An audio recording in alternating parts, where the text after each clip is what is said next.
ইছামতি নদী পাবনার জেলার একটি অন্যতম প্রধান নদী। কয়েক শতাব্দী ধরে এ অঞ্চলের জনজীবনের সুখে দুঃখে প্রত্যক্ষ সঙ্গী হয়ে আছে এই ইছামতি নদী।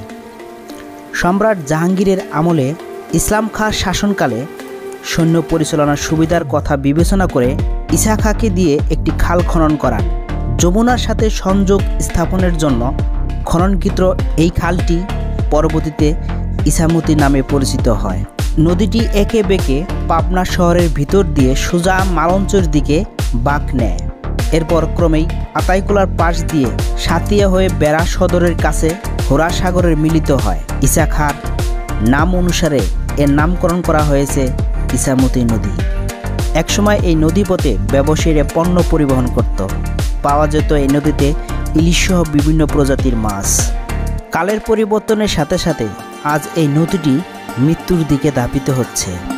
নদীটি পুনরুজ্জীবিত করার লক্ষ্যে বাংলাদেশ সেনাবাহিনীর তত্ত্বাবধানে জুনের প্রথম থেকেই কাজ শুরু হয়েছে। বাংলাদেশ পানি উন্নয়ন বোর্ড 1554.90 কোটি টাকার বাজেটে ইছামতি নদীর পুনরুজ্জীবিত প্রকল্পে কাজ শুরু হয়েছে। এই সেই ইছামতি নদী, আর এই নদীটা বহু বছর পর খনন করা হইতেছে। আর এই নদীর আর এইখান থেকে আরো পূর্ব পশ্চিমের দিক আরো 11 ফিট করে যাবে। আর এই নদীটা খনন করার মূল উদ্দেশ্য হয়েছে এই নদী সরাসরি যাবে রূপপুর পারমাণবিক বিদ্যুৎ কেন্দ্র। আর সেখান থেকে যে কাঁচামাল আসবে অর্থাৎ কয়লা এই নদী পথ দিয়ে যাতায়াত করবে। বর্তমানে 10টি ঢেকু দ্বারা এই নদী খননের কাজ শুরু হয়েছে।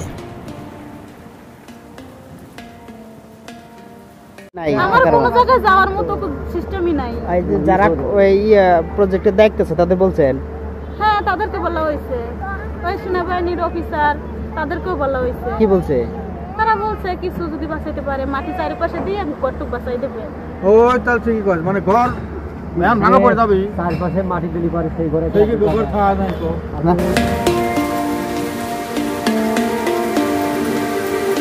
এছাড়া নদীটি খননের জন্য মেগা প্রকল্পের কাজগুলোকে মোট 6টি স্ল্যাটে ভাগ করে ঠিকাদার নিয়োগ করা হয়েছে।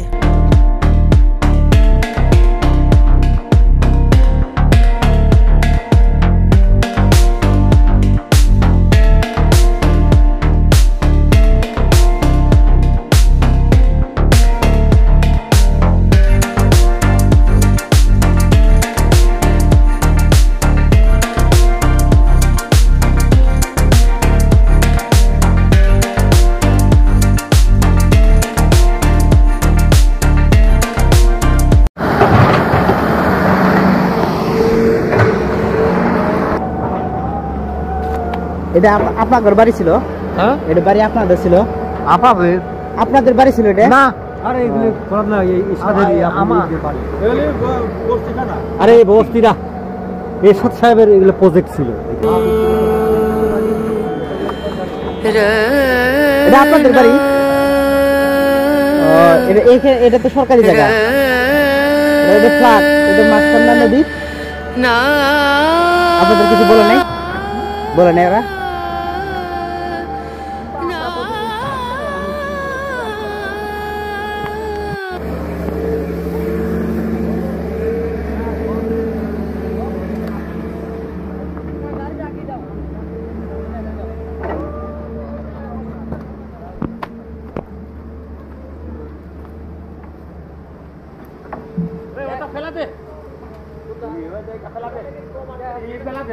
আগে এটা কি আছিল বাড়ি?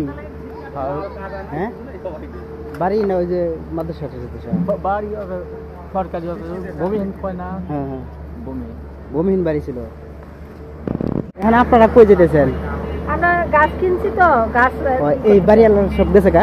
না, বাড়িওয়ালারা বাসায়। এটা ভাঙবে না? সরকারি সরকারি গাছ কিনছি তো আমরা গাছ।